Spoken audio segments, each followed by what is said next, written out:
Hello, friends. My name is Ty, and I'm going to read to you. Today's selection is a story that I wrote like 2011-ish, and it's called The Death of the King. It was a fun one to write, and I hope you guys enjoy it. Melkar, Mage of the White Sash, looked down at the body of the king and fixed his most solemn and sorrowful expression on his face. It was difficult. The king had been a miserable bastard, and in truth, Melkar was glad he was dead. "My worthy lords and dear friends," Melkar said, holding back his grin and looking up at the gathered faces of counselors and courtesans, "the king is gone. May the gods welcome him as a friend." Melkar opened his mouth to say something more, but the words were lost in a squawk as something yanked at his long white beard. "I'm not dead, you idiot," the previously thought dead king hissed through his yellow teeth. The wizard let out a cry as his worst fear was realized. The king was just too damn mean to die. "I have something to say to you all," the king said, and pointed a liver-spotted finger in the sea of faces. The council members shuffled closer, perhaps hoping to hear some final words of wisdom, or more likely hoping that their heirless king would name his successor from the crowd of anxious fools. "I wish to say," the king struggled for breath. The hopefuls leaned forward. "I want to announce." The king paused and coughed. Those gathered held their breath in anticipation. Melkar rolled his eyes and leaned on his staff. He had some idea what was coming. "I just want you all to know," the king pulled in a deep, shuddering breath, "that I never liked any of you. You're a degenerate crew of useless, stupid, blood-sucking eels, and I hope you rot in the deepest pits of hell. If I'd the life left in me, I'd get up and piss on the lot of you." With those final sentiments, the king's head fell to the side, and he, Melkar fervently hoped, died. The white-bearded mage leaned close, put his ear to the king's lips, and listened for breath. When he heard nothing, he jabbed the old man with his staff just to be certain. Satisfied, he turned back to the gathered faces. "All right, he's finally dead," Melkar said with no pomp or ceremony. "But he can't be dead," someone cried. "He hasn't named a successor," another man whined. "Who will be king?" Several whimpered in unison. Melkar rolled his eyes again. There was one thing he hated, it was sniveling, and none sniveled like a panicky nobleman with a sense of entitlement. "All is well," a deep voice intoned. A tall figure, the owner of the voice, pushed through the shuffling crowd and stood at the foot of the bed. Melkar again rolled his eyes to see Dalen Uffin, the chief counselor, main advisor to the king. "All is well, friends," Uffin repeated. "A suitable heir of royal lineage will be located to take the throne, I assure you." "But who?" someone asked. "From where?" another cried. Melkar leaned on his staff and did his best to refrain from smiting anyone. The fools weren't hopeful of finding a suitable heir. They were worried someone worthy might be located, halting their own grabs for the throne. If an heir was named, this bunch of boobs would likely try to have that unfortunate soul assassinated. If enough of them tried, they might even succeed. "There are numerous candidates being examined," Uffin said, as he held his hands in a placating gesture. "Numerous because the king humped everyone he thought would hold still long enough," Melkar said into his beard. Uffin turned to him with an arched eyebrow. "Did you say something, Master Magus?" Melkar affected surprise. "Who? Me?" He tapped his own chest with a skinny finger. "Not I, my lord. Just offering a prayer for our fallen, king." Uffin turned back to the worried faces. "As I was saying," he looked around with a broad political smile, "an heir will be found." He gestured to Melkar with a broad hand. "And it will be our noble Magus who will do it." Melkar's head jerked up from where he had been examining a handful of his beard, bored and thinking about beer. "What? Me? Lord Uffin, I must confess, now that the king has died and my indenturement to him is at an end, I was looking strongly at retirement from court. Besides, there must be dozens of others more qualified to locate an heir than I." Uffin cleared his throat and pulled a scroll from the pocket of his cloak. "As this is the first time in known memory that a king has passed without a legal heir, I've had several of our best lawyers and scholars examining our laws and council records, and this was found." He unrolled the scroll, cleared his throat again, and read, "Should a king pass with no heir named, it falls to the court magus, the unbiased bearer of truth." Uffin looked up at Melkar and smirked. "To locate and select an heir of royal blood." Uffin let the scroll roll shut and slid it back into his pocket. Melkar stared at the floor in front of him, tugging at his own beard in confusion. He'd never heard of that law, and he'd read all the country's laws extremely carefully in the 30 years he'd served the dead bastard who was once king. "My lord, there must be some terrible mistake. That law is not known to me, and I know the laws well." Uffin crossed his arms and faced Melkar directly. "I gained access to the king's vault, and a book of ancient council records was found. It has been over 500 years since the law was enacted, but it is valid, nonetheless." Melkar gave his best self-deprecating grin and bowed, his long beard touching the floor. If he was careful, he might be able to get out of this. "My lord, I fear that I am not worthy for such a responsibility. I will gladly relinquish the duty to another, better suited than I." "Yourself, my lord, would be a better choice by far.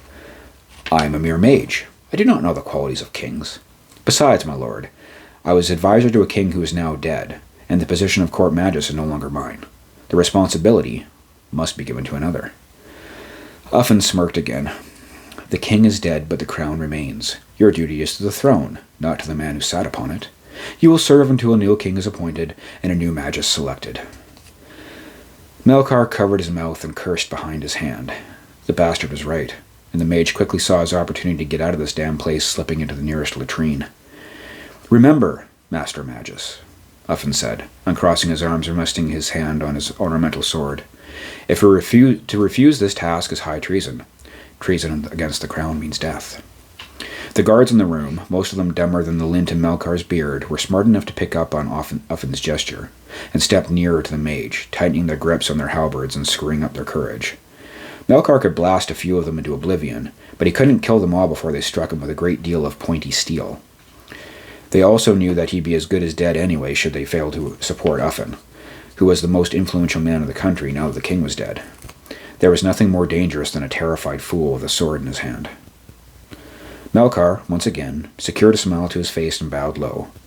"Of course, my lord. How could I refuse the honor of this duty?" "How indeed?" Uffin asked, his mouth turning up at one corner. Melkar's mind whirled furiously as he stood beside the bed of the dead king and watched the moping nobles slouch their way from the room. Wondering at the motivation of the chief counselor, who departed last, his smirk still pasted on his face like a boil. The man had a plan in mind, as he always did, and Melkar was deeply troubled at the prospect of what it might be. Once the room was empty of life, save for Melkar himself and the guards in each corner, the mage looked down at the corpse of the king and let out a weary sigh. He never thought he'd miss him, but right now Melkar wished terribly the cranky old bastard was still alive. "By all the gods, this place stinks," Melkar said as he stood in the entrance of the dingy building. Below him was a pit lined with sand and ringed with screaming faces. "It's the blood." Melkar turned to a man seated on a stool near the door. What?" The gap-toothed doorman, holding a knotted cudgel, sucked noisily at his teeth and tilted his chin towards the pit. "It's the blood in the sand. It's never replaced, just covered up. And sometimes the blood stinks." "Right," Melkar said, and tossed his beard over his shoulder to keep it clear of whatever might be on the floor. "Do you know where I can find a man called Bravin John?" The doorman tilted his chin towards the pit. "He fights next." Melkar worked his way through the crowded room, doing his best to avoid the press of reeking laborers' bodies and the puddles of spilled wine. Several weeks of work, study, and rank aggravation had brought him to this filthy room, and he would be sorely disappointed if his visit to this dismal place was in vain. The building was a betting house, and the sport it provided, primarily, was pugilism. It pained Melkar greatly that all his work had brought him here, of all places, to secure the future of the country. For weeks he pored over records, spoken to several witnesses, and severely harassed the local nobility in his quest to find an heir to the throne. His search had proven that Melkar already knew. The dead king had humped his way through his own kingdom and several others. It only stood to reason so much fornicating would lead to at least one child who would be able to take the throne, and Melkar believed he found them. There were, in fact, several children that would likely have been sired by the dead king, but several visits to other such establishments had proven them all to be either dead or missing. Melkar's research had narrowed the list down to one man, the one he had come to see, Bravin John. John was the illegitimate bastard of a noble minor woman who had never been married. The same noblewoman had spent significant times at court some 30 years ago, but had disappeared mysteriously one day and was never heard from. Melkar hid it from a gossipy chambermaid, who was older than time and had served the royal palace since the king himself was still waiting for his voice to change, The woman had been with child and had been banished by the Baron Queen in the time before Melkar was named as court magus. That child, this Braven John, was rumored to be the product of the king's drunken fondlings and Melkar's chance to get his miserable task over with. Melkar still had no inclination why Dealin Uffin had been so insistent on the magus being the one to locate the heir. It would have been easy enough for Uffin to locate this man himself and install him on the throne, and Melkar was deeply suspicious of the chief counselor's reasons for pointing out this obscure law that had become a burr in Melkar's beard. The whole thing stunk, and the reek was traveling around with great enthusiasm. The mage squeezed through the most vigorously screaming spectators and up to the end of the sand-bottomed pit. What he saw made his heart leap with some of the tension drain out of him. Before him was a huge, broad-shouldered man with a square jaw, flowing hair, intelligent eyes. Standing with his feet spread, his muscular hands clenched into fists at his side, and his clefted chin tilted up slightly, he looked like a battle-ready warrior king from a child's storybook. This was a man people would follow. This was a man who could lead a country. "Braven John?" Melkar asked as he knelt at the edge of the pit, close to where the man was wrapping his hands with long strips of cloth. The man looked up. "What did you say? Are you trying to insult me?" Melkar leaned back a little. Are you not Braven John the pugilist?" "No, you loony old bastard. I'm not. That," the man pointed to the other side of the pit, "is Braven John." Melkar looked over and felt the previously forgotten tension creeping up his neck to lay hold of his skull. Across the ring was a man sitting on a stool. He had a pinched face, greasy hair, and was more than a little drunk. He sat with his head hanging and looked as though he had not bathed in quite some time. This was certainly not a man people would want to follow. Melkar felt his shoulders slump towards the toes of his boots as he shuffled around the ring and crouched beside the grungy man. "Braven John?" Melkar asked, with much of his enthusiasm gone this time. One bloodshot eye peered up from him from under a mane of lank hair. "I've never had a moneylender send an old man after me before." His breath smelled of cheap wine. "Tell your boss I don't have his coin, but I will once this fight is over." Melkar looked across the ring at the muscular man, thinking that Braven John would only have money after this fight he was getting paid to lose. He shook his head. "I'm not here about any loans. I need to speak to you about a matter of great import." "Do you owe me money?" "What? No, I don't owe you money." "Then it's not that important." Braven John stood up and flexed his hands. "I'll talk to you once this is over." He looked up and grinned. He was missing several teeth, and his nose gave evidence of having been oft broken. "Don't go far. It won't take long." Then he winked. A fat man with a red sash tied around his waist stepped to the edge of the ring and screamed at the two men on the sand, both of whom stepped forward. Melkar expected the fight to be short indeed, resolving itself when the square-jawed giant splattered the Weasley drunkard across the ring. The big man stepped forward and threw a whistling, fight-ending punch, but Braven proved to be quick as a rodent and ducked. He counterattacked with a flurry of vicious punches, striking far faster than his opponent could defend. The big man fell backwards in a spray of blood and teeth and lay still. Braven looked down at his opponent for a minute, put a hand over his mouth to cover a wet belch, and staggered back to his side of the pit. "I told you it wouldn't take long," Braven said as he wiped his face with a dirty towel. Melkar had to remind himself to close his mouth as he examined the wiry man. He closed his teeth with a click and tugged at his beard. "Now that you've pummeled that man, will you talk to me?" "Do you have any money?" "For what?" "For the wine you're going to buy me. Fighting is thirsty work." Once they were at a small table by the bar, Braven guzzling wine like it would soon be snatched away, Melkar thought about the speech he'd carefully prepared for the moment he found the heir and told him they would soon be elevated to royalty and rule a large country. He opened his mouth to begin and saw Braven wiping swill from his chin as he belched out fetid wine fumes. Melkar decided the speech would be wasted on them both. "You, ever think of going into politics?" he asked instead. Braven stopped guzzling, and looked at Melkar over the rim of his cup. "Only about as often as I think about chopping off my ear."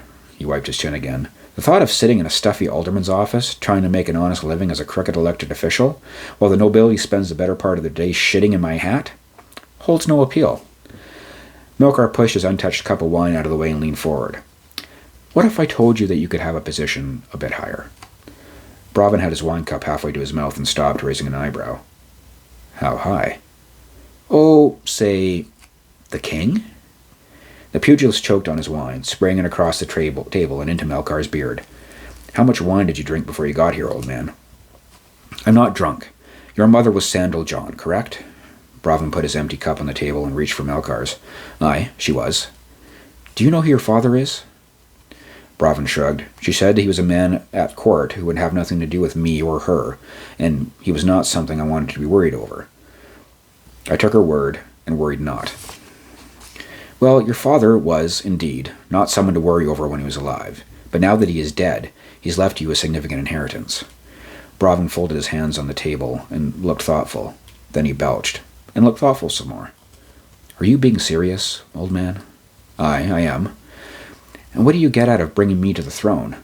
I get to go away." He made a running motion with the first two fingers of his right hand. "I get to flee this viper's nest we call a capital. Once you're king, you can release me from my time as court magus and I can retire." "That's all you want?" "It is." "Then show me the way, mage. The king's cellar must have a great deal of very good wine."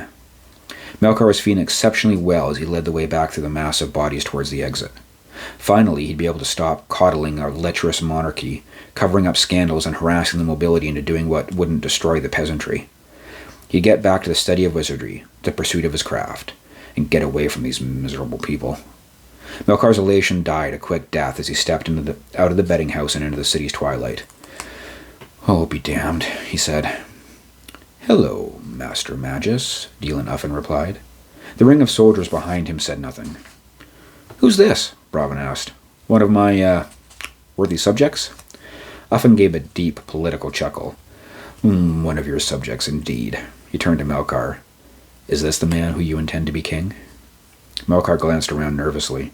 Uffin's presence here could mean nothing good, and indicated he intended to complicate the wizard's life even further. "He's the king's son," Melkar answered tentatively, as though he were trying to calm a venomous snake. "He is the heir you ordered me to find." "Is he? Do you know who his mother is?" "Aye," Melkar replied, still nervous, still working furiously trying to anticipate where Uffin's questions were leading.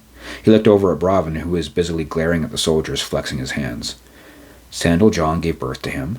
She was a consort of the king, before she became with child and was banished from court." "Aye, she was indeed a consort of the king," Uffin agreed, "but her pregnancy was not the only reason for her banishment." She looked from Melkar to Bravin. "She was also a rebel sympathizer, and part of a plot to overthrow the throne. Her dalliance with the king was part of that plot. When she was discovered, the king took pity because of his affection for her and sentenced her to banishment instead of death." Melkar groaned. Uffin was a sneaky bastard. "So what's that got to do with me?" Bravin asked. Uffin cocked his eyebrow at Melkar, and the wizard's shoulder slumped further. "By our archaic laws, the wrongs of the parent are passed on to the child," the mage said. "If your mother was branded a traitor, then so are you." "Aye," Uffin agreed, "and attempting to install a traitor on the throne is treason." He glanced at the soldiers behind him. "And treason means death." Melkar's eyes narrowed. If he survived this, he was going to do something very unsettling to that man. The soldiers moved forward, cautiously, two of them holding sets of irons. Melkar set his jaw and stepped forward, throwing his arms wide. The soldiers leapt back, fear in their faces, likely expecting to be blasted into a fine red mist. Melkar spoke several words of power and clapped his hands together. A bright light flared between his hands and the soldiers covered their eyes. When the light faded, more than a dozen doppelgangers of Melkar stood in the street, and they were all mad. The copies began staggering about, some of them singing, some of them fighting, one of them enthusiastically strangling himself with his own beard.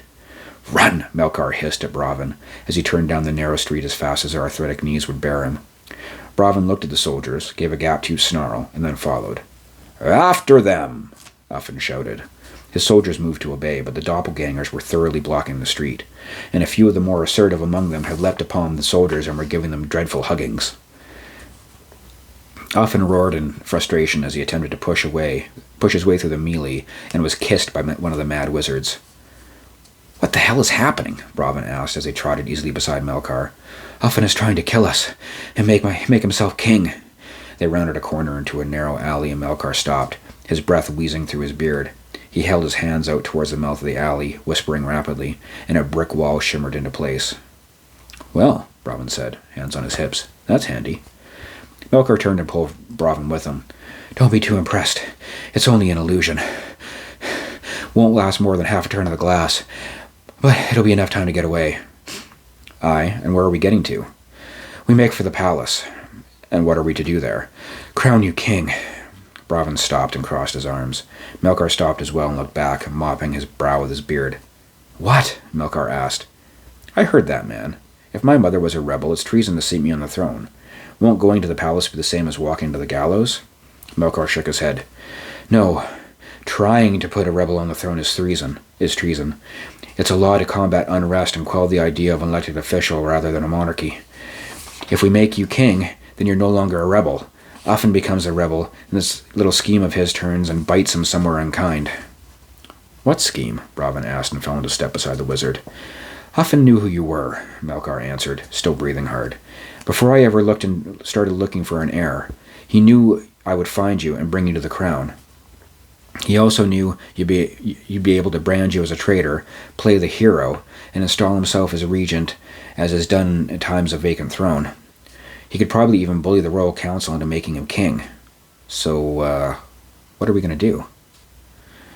We beat him at his own sport. We get to the council first and convince them to name you king. Then you have the ability to name him a rebel who made an attempt on the life of the king, which is also treason. The two men dashed to the city, or shuffled and wheezed as in the case of the mage, stopping frequently so Melkar could throw up more false walls to stall pursuit. Their route was circuitous, but brought them eventually to the walls of the palace. Melkar led them up to a small steel door recessed into the far wall with a single guard standing in front of it. Melkar marched up to the man boldly. Open the gate in the name of the king. The guard looked up and down. The king is dead, old man. Aye, but I am Melkar, mage of the court, and I command the king's authority. The guard yawned. You command shit. Be off with you. The wizard was about to let out an angry retort when Bravin cleared his voice. Beg your pardon, sir. The guard turned his head, jaw slack, exasperated, looking like his open mouth was about to give birth to a rude comment. Bravin slammed his fist into that chin and slackened the expression further. I was going to try negotiating, Melkar said, but that works too.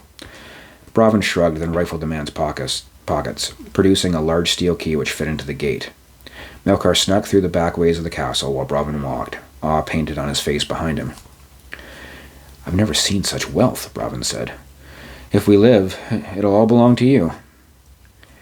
They managed to reach the council chambers without running into any more guards, who were all busily running down the hallways. Where are those fools going? Bravin asked, as they peeked out from behind a suit of armor, guarding a little-used passage. Uffen has probably called them to search the city, not thinking I'd be foolish enough to come back to the palace and risk capture. Melkar stepped into the hallway and waved for Bravin to follow. Come on. If we don't get you crowned, we'll have killed ourselves by coming here. The council doors were locked, as they always were until the daily sessions of debate, or bickering, had ended. Melkar drew a key from beneath his beard and turned it in the lock, then stepped inside and pulled Bravin behind him.